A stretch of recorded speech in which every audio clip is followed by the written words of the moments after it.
In 2010, my partner, Tom, my funny, highly intelligent, creative, talented, complex, deep-thinking partner who I'd fallen very much in love with, Tom and I moved to a new home in North London.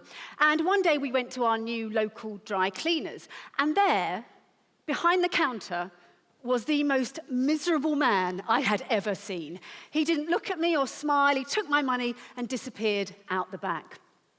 Outside, Tom turned to me and he said, "Well, we are never giving that man our money again." And I said to Tom, "Actually, we are.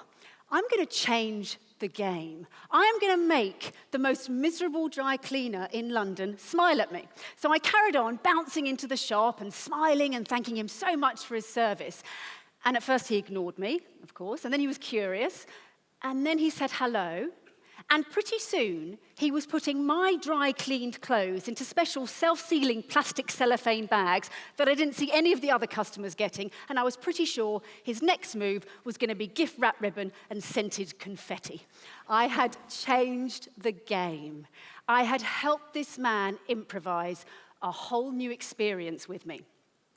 I want to talk to you today about how we can rethink our role in the story of our lives, because life is not a pre-written play. It's one big improvised scene. And whether it's in life, leadership, or love, we are all improvisers together, making this thing up as we go along. And as Carlo Rovelli, the theoretical physicist, says, we are the sum of our interactions. So we might as well get really good at rethinking how we can consciously shape those interactions. In other words, we might as well get really good at being the best improvisers that we can be. Through all the things I've done in my life, from being an actor to an improviser, script writer, company director, communication skills and leadership coach, and psychotherapist, improvisation has been one of the most important tools to help me navigate life's challenges and uncertainties. Now, I'm not going to drag anybody up on stage today to improvise. I am, though, going to get you to improvise with each other. So in a minute, you are going to turn to the person next to you, and you're going to name yourselves A and B. A and B. A, you are going to start telling a really simple story, like you might tell a 5-year-old. Little Billy loved his blue bike. After about 5 seconds, B, you are going to throw in a totally random word that has no connection to that story. A, you're going to keep telling your story, and you're going to fold in and include that word and make it make sense in your story. As soon as you've done that, B, throw in another word. A, keep telling your story and fold in the next word. And you're going to keep going until I stop you, and when I stop you, I'll raise my hand. So as soon as you see that, please stop improvising and stop talking. There are instructions on the screen to help you. You have 30 seconds. Turn to your partner. Off you go.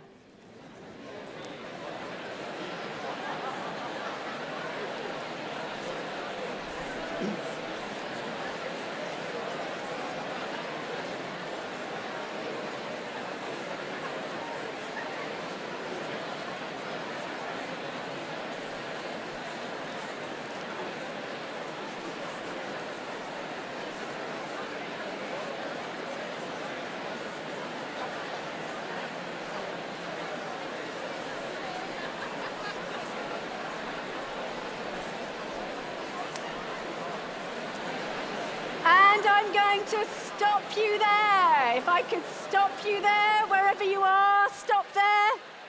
If I could stop you all there, please stop telling your stories. I love that you don't want to stop. You're already improvisers. Very good. If you could stop there. Good.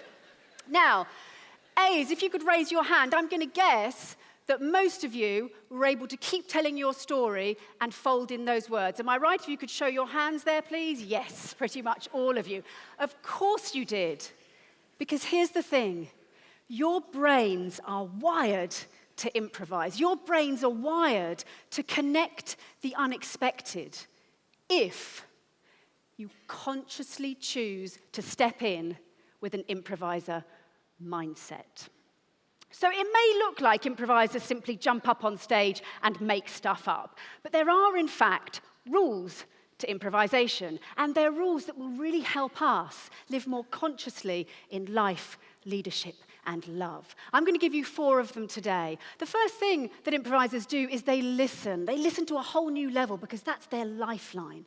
The second thing that they do is they make offers. So what's an offer? Well, an offer is anything from a greeting to a facial expression to a big offer like a marriage proposal or maybe somebody broken down at the side of the road. Anything and everything for an improviser is an offer. Thirdly, they accept offers. They might not have expected the offer or even wanted it, but they'll accept it. And fourthly, they build with that offer. Yep, I'll take your offer, and together we'll build something new. And these 4 rules give improvisers a whole different mindset, a whole different outlook, and a way to consciously shape reality and experience. It means that improvisers don't fear failure. In fact, they embrace failure and mistakes and change. They know that's where the joy is, the excitement is. They know that it's a team sport. We've all got each other's backs. It's shared responsibility. And my job as an improviser is to make you look good. And also, when improvisers create a scene, they know that it's temporary and disposable. It happens, and then it's gone, just like life. And even though improvisers know this, they still play in like it counts for absolutely everything. What a wonderful way to live. What a wonderful way to lead. And what a wonderful way to love. So it sounds really simple, doesn't it? Why don't we adopt these rules and all consciously shape our reality? What gets in the way? It's time to improvise again. Ladies and gentlemen, in a minute you're going to turn back to your partner, and this time you are going to tell a story 1 word at a time, okay? You're going to start with the word running, and together you're going to run into a forest, meet a monster, see what happens, and the story will end. Again, I'm going to stop you by putting my hands up in the air. If one of you gets stuck, just say the word suddenly, and that should kick you off again, okay? So you're going to tell a story 1 word at a time. Your first word is running. There are the instructions to help you out. You have 30 seconds. Off you go.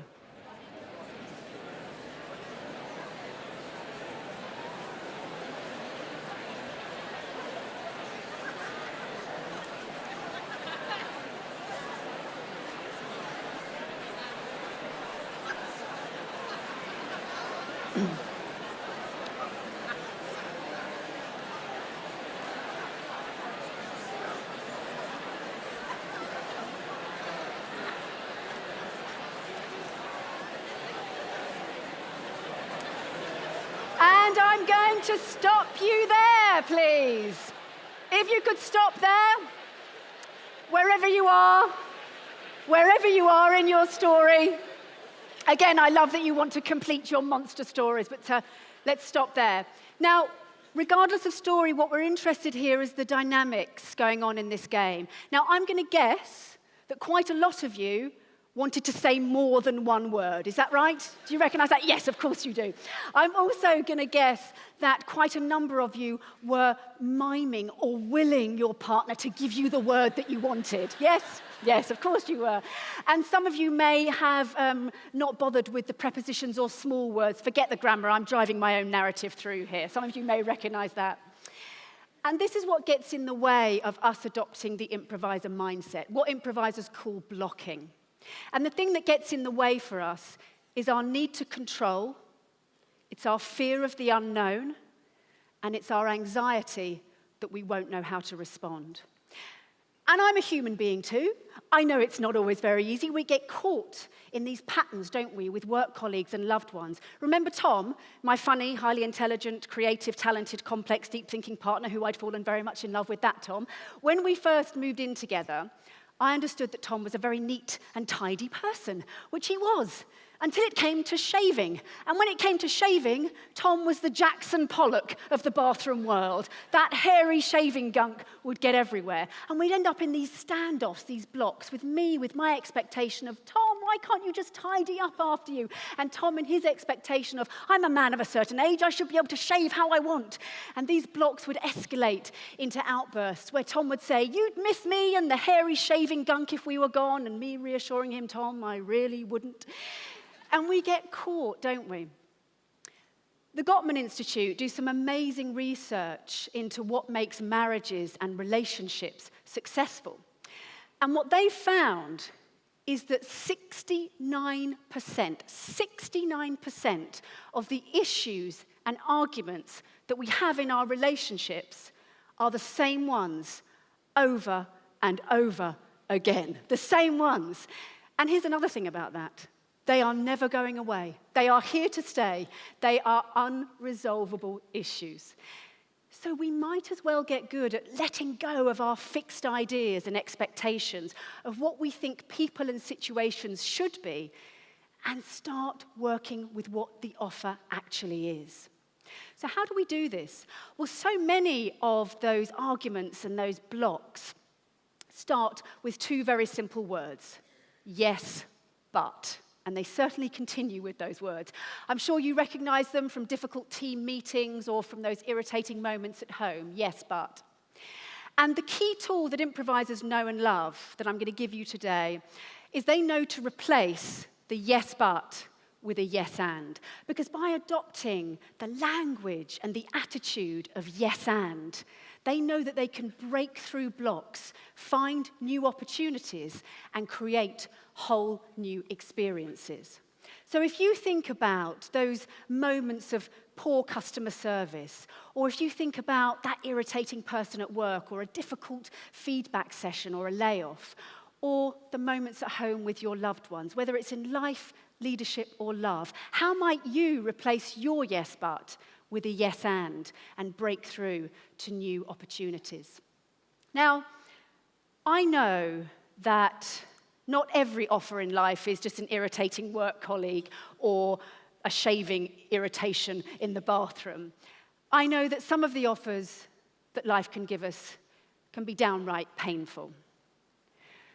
On July 19th, 2016, I was staying with my family. And at 6 o'clock in the morning, my phone rang, and it was the police. Tom, my funny, highly intelligent, creative, talented, complex, deep-thinking partner who I'd fallen very much in love with, Tom had taken his own life. I was faced with the worst, the most painful, utterly devastating and heartbreaking offer that life has ever thrown at me. So what did I do? Well, I grieved a lot and cried a lot, and I do miss the hairy shaving gunk around the bathroom sink. And I'm sure that there are many of you here who faced very challenging, painful offers in life. And it's hard, isn't it? Yes. And we can still listen to what's possible. We can still accept where we are. We can still make new offers, and we can build something new. We can rethink how we shape our interactions by adopting the improviser mindset. So what did I do from there? Well, I cried a bit more, and I grieved a bit more, and I lent in to the purest love and comfort of my wonderful twin sister, Penelope, and I embraced the support of my dearest friends, family, colleagues, and clients. And I found growth and healing with my amazing therapist. And I did a lot of yoga. And I went to Florence for 2 weeks and learned some Italian. And I fell in love again with my beautiful cockapoo puppy, Billy. And I built up the communication skills and leadership company, 4D Human Being, that Tom and I had started. And it looks like I just did a TEDx talk. Thank you. Oh my God.